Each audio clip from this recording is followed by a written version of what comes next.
Hello people, my name is Oliver. I'm starting a new channel called The Black Atheist, and this is episode 1 of The Black Atheist. Now I call myself The Black Atheist because generally people don't, because generally African Americans will not, call themselves atheists, at least not outright. Generally African American falls under some Christian denomination. And for the longest time in my life I fell under a Christian denomination until I began to research and study and hear arguments that I wouldn't have heard in church or arguments I wouldn't have came up with my own that made me begin to utilize my own logic that I had developed over, the course of my life and apply it to Christianity. And I can no longer call myself a Christian. About 2 years ago, I became an agnostic, and most recently, I became an atheist. And I thought I would share my findings on my channel and see if it would help somebody, or in the very least, have somebody challenge their faith in a way that they haven't challenged it and either become stronger on their faith or decide that their faith is no longer something that compels them to believe it. And I use the word compel because I don't believe that faith is something that you should just gravitate to because it feels good or because you're scared. I think it's something that you should go after because after analyzing all the information you were given, it was the best choice that you could make. Let me get into this. Below is an essay that I wrote 3 years ago, before I was agnostic, about a church that I left that I believe is very cultish, that I believe is a cult. And I'm going to push it to the forefront of my channel, being in my first episode, and have you analyze it. Maybe some of you or your family members attend this church. And maybe after seeing this, you can see it through the eyes of somebody that left the church, and maybe it'll help you continue to go to the church with a newfound appreciation, or maybe it'll allow you to decide to part ways with it. But let's get into this. My title of it is Manifesto, Clear and Concise Reasons Why I Have Parted Ways with the CFM, Christian Fellowship Ministries, aka the Door Christian Fellowship Church, / the Potter's House, / all associating sister churches. In parentheses, I put, I'm done. Let's get into it. This is my abstract. How do people become involved in churches that are legalistic and severely oppressive? What would make an individual stay in an environment where freedom of thought is exiled, where complete conformity is a necessity, and most appalling, an environment where a mere man's words and thoughts have been deified? In the following dissertation, these questions will be addressed from both the first-person perspective as well as true correspondent stories. Finally, it will culminate into hope and direction for anyone afflicted by a similar situation, either due to CFM or any other oppressive church. It starts off faintly. The Door, the Potter's House, not T.D. Jakes' church. It's not T.D. Jakes' church, but this church falls under either the Door or the Potter's House. These are names that they use, are the Lighthouse, and all affiliate CFM sister churches are highly evangelical. They perform concerts, dramas, construct floats, and participate in several venues in order to get the gospel out.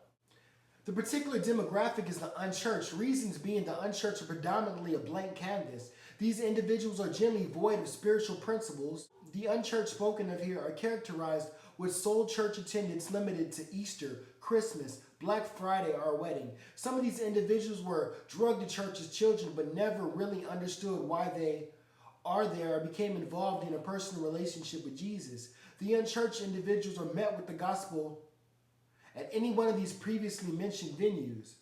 They hear that they are sinners who broke God's holy law, and the penalty for breaking the law is eternal damnation. They hear that there is nothing they can physically, mentally, or spiritually do to alter the situation.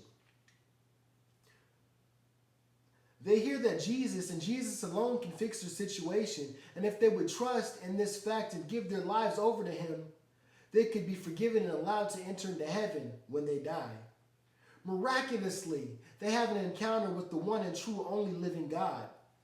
Bondages and afflictions are broken in their life, such as substance abuse and infidelity. Having never seen or experienced this, people are open and eager to receive whatever God has for them. However, God is a spirit and his physical representation on this earth is the church. So these people are open and give themselves to whatever they can at church. They begin giving tithes, going to many of the outreaches, concerts, dramas, and items previously mentioned that helped get them to change. And around this time, a pastor or a disciple, now a disciple is usually an individual who's being personally trained by the pastor to become a pastor, tells them that they should be at every church service. They should be at church every time the doors are open, literally. Every time the doors are open. And the new convert or believer sees nothing wrong with this commitment because they believe that is what's changing them. They are told when they miss church, they enable the opportunity to slip back into sin. Keep in mind, these individuals are naive due to the fact that they have just started going to church and have just recently seen the power of God. They fail to understand that at any given day, they can make a brief deviation from their newfound faith due to a lapse of judgment and not simply because they missed church service. If they slip up, they then go to next church service with a burden of guilt and shame, not attributed to human error, but because they missed church. This helps him or her to attend every church service and outreach, borderlining exhaustion several times a year. One of the key pastors in the fellowship told a story of a couple who wanted to slow down on their commitment with church. This couple had gotten saved and eventually gotten into a lot of ministries at the church. They were constantly involved. The story goes on to say that they slowly got out of the ministries that they were doing at church and one day decided to stop attending the church. No, they stopped attending that fellowship church. During a Sunday night when they would have usually been in service, the husband was watching a football game and playing with a sword that he had at his house. And while playing with the sword, the blade came off and struck the wife dead. Stories like this are plentiful. Whenever someone talks of slowing down or not participating in some ministries or not participating in so much ministries, or leaving the fellowship is mentioned, these rationalizations open up many off-base ideologies that will be covered later.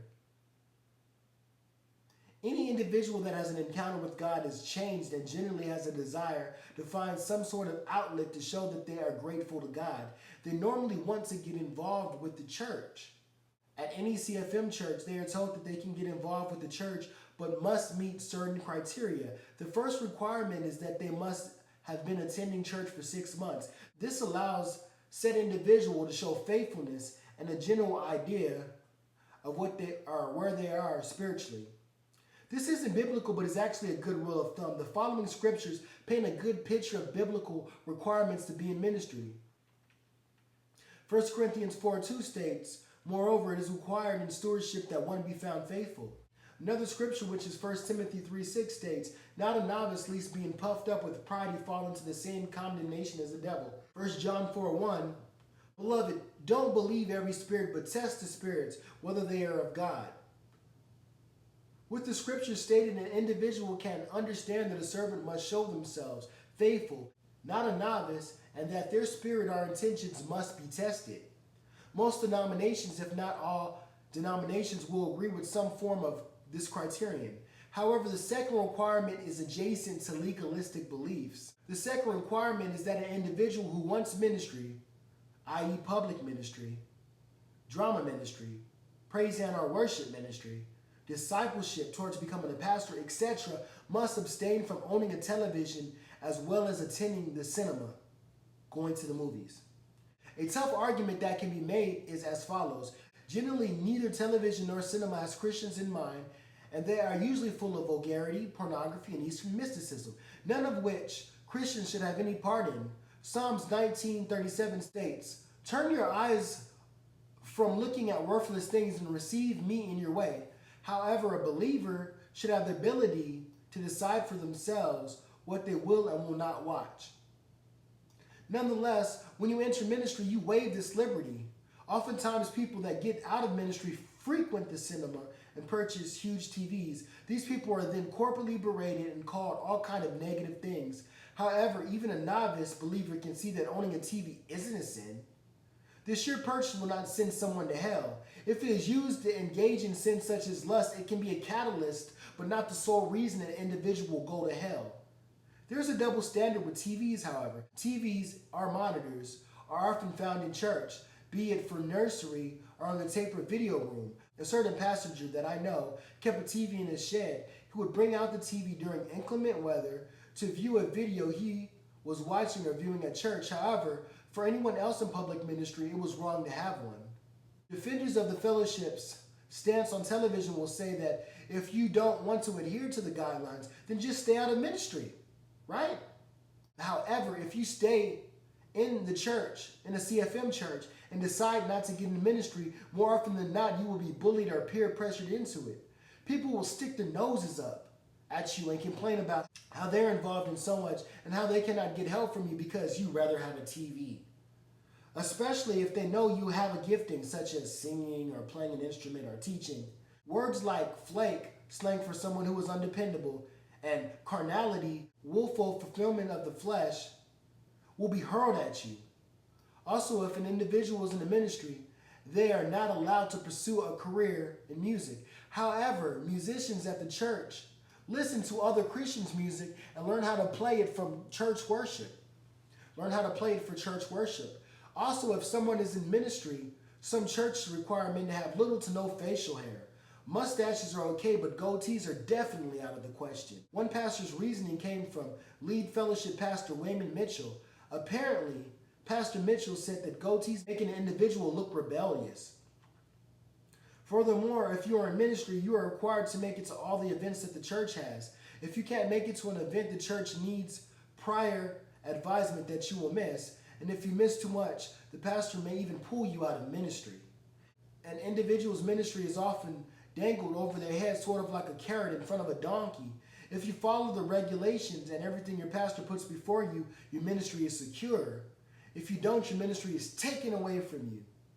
Anybody that speaks against anything previously stated or later stated, regardless of the time vested in the church, is labeled a rebel.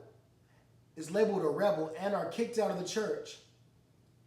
Otherwise, in the very least, the environment of the church will become so uninviting that individual ends up leaving the church. The track record of most individuals that leave the church isn't good. Most of the individuals that leave the fellowship backslide or are said to have backslidden. This is to say that they go back to living a life that doesn't matter what the Bible has outlined in regards to how a Christian should live. However, not much of thought is placed into why this has come to be. Most people are discouraged for asking them about it for fear of being contaminated. These are people in the church asking people that left the church about why they left because they're scared they're going to become contaminated. Usually the person's point of view is tainted by what a pastor or disciple has said about the individual that left. This is something I found online while I was compiling this essay. An anonymous lady posted an article on Rick Ross's website that stated, "We were led to believe that we were to stay in the church where we got saved at. If we didn't, we were in rebellion. When I left, I struggled with things like this in my mind for a long time." Going back to what I was saying. However, if an individual looked harder at the circumstances, something else can be seen. Perhaps a self-fulfilling prophecy. Individuals are taught if they don't go to a fellowship church and live the examples of holiness that are taught at this church, you are not saved. So they succumb to their sinful nature. Why? It takes the edge off of the self and corporate condemnation from the church. When you leave the church on good or bad terms, you are more often than not excommunicated. Nobody's messing with you anymore when you leave the church. Nobody's talking to you. Nobody's calling to you. People that would normally call you and say happy birthday won't call you. People that would normally come help you if you had a flat tire or if you needed to move stuff from one house to your new house won't help you anymore. People that you spend day in and day out with over 4 times a week don't talk to you anymore. That wasn't even in the essay. I just threw that out there. They tell you if you're saved in a fellowship, you must stay because that's where God wants you, regardless of what God is personally leading you or telling you. Because you know God should talk to you when you get a relationship with him. It shouldn't just be the pastor that talks to you or somebody else in the church. God should be able to talk to you. The pastor blatantly tells people not to fellowship with you because you have a bad spirit, and they can get led astray by you. In retrospect, you were taught to fellowship with people endlessly when they first convert, when they first start going to the church, when they first start needing you to learn how to break bad habits. However, when they start asking the hard questions that people don't have an answer for, or having doubts that can't be addressed, you are taught to abandon them and save yourself from being contaminated. The sad truth is when you receive Christ and start attending a CFM church, you are taught to forsake the world, forsake your old friends and family and anyone not attending a fellowship church. This usually includes other Christians too. Other Christians that don't go to the CFM churches or affiliate churches. And when and if you ever decide to leave the church, you have nothing. Like somebody that gets into a relationship and cuts everybody off, and then you turn around. Unless you had good friends to begin with, when you try to turn to them, they've moved on and you have nothing. That's sort of like the experience you would have at a CFM church, more often than not. You can't turn to your old church friends because they have been excommunicated, and you can't easily reassume your relationship with your friends, your family and friends, because they have been excommunicated too. 1 Timothy 5:19, do not receive an accusation against an elder except from 2 or 3 witnesses. Most of this information that was listed above was compiled from my own experience in the fellowship unless otherwise noted. The next information compiled shows examples outside of my own that the CFM is oppressive and cult-like. The internet is literally littered full of stories that corroborate everything spoken, in the words of Cat Williams, a famous black comedian. If someone is telling the same story about you for 20 years, it's got to be true. Now, this was in relationship to Michael Jackson and his alleged molestation of children. Now, that may seem distasteful, however. This fellowship has been in the news in several other outlets for alleged legalism and brainwashing, as well as visual separation and causes in the body of Christian believers. The Door was the focus of a CBS News show entitled 48 Hours. Y'all remember this? You know it dates us, right? In the month of April 1989, and this can be found at www.apologeticsindex.org. In 1990, Ron Jones severed his ties with Pastor Mitchell, and about 100 churches followed. Brian Herberts, who was a part of the Potter's House for several years and who was being groomed to be a fellowship pastor, said many pastors who left the movement did so because of unhealthy control they had over people. He said many of these people that left are reluctant to talk about their experiences because most of their families are still attending fellowship churches and they don't want to be targeted. He said that the people can be pretty vicious. He also said that many families haven't talked for years due to the splits. In October 2001, about 160 of the Potter's House 800 churches or sets have left the fellowship. Larry Neville, I don't know how to pronounce his name. Just go with it. A known previous associate of Pastor Mitchell said there had been a move of God in CFM in the past, but over time CFM has moved into isolationism. It's a shame that most of the arguments and examples of following the fellowship are posted with no names attached to the known author. This is something that you'll see. A lot of anonymous stuff. But a lot of this anonymous stuff is the same story, or the same type of story that you'll hear from people that'll come out like me. It's a clear indication that there is still fear with those that have departed from the fellowship. I've taken time to write this manifesto not because I'm bitter about the CFM, but because I needed a well thought out argument explaining why I have severed my ties with CFM. Also, I realized that a lot of individuals have left the CFM over the years and weren't ever heard out. They were and are continually slaughtered. Key areas highlighted are as follows. The specific demographic that is targeted in the CFM evangelism, which of course is the non-churched. How the said people are reached. I showed you through outreaches, through dramas, through concerts. How they are kept in bondage. I showed you by showing them what salvation is and the things you need to abstain from. And if you don't abstain from them, you're in sin, and how if you don't excommunicate your family and friends and only spend time with people at the church or in the fellowship churches, you're in sin.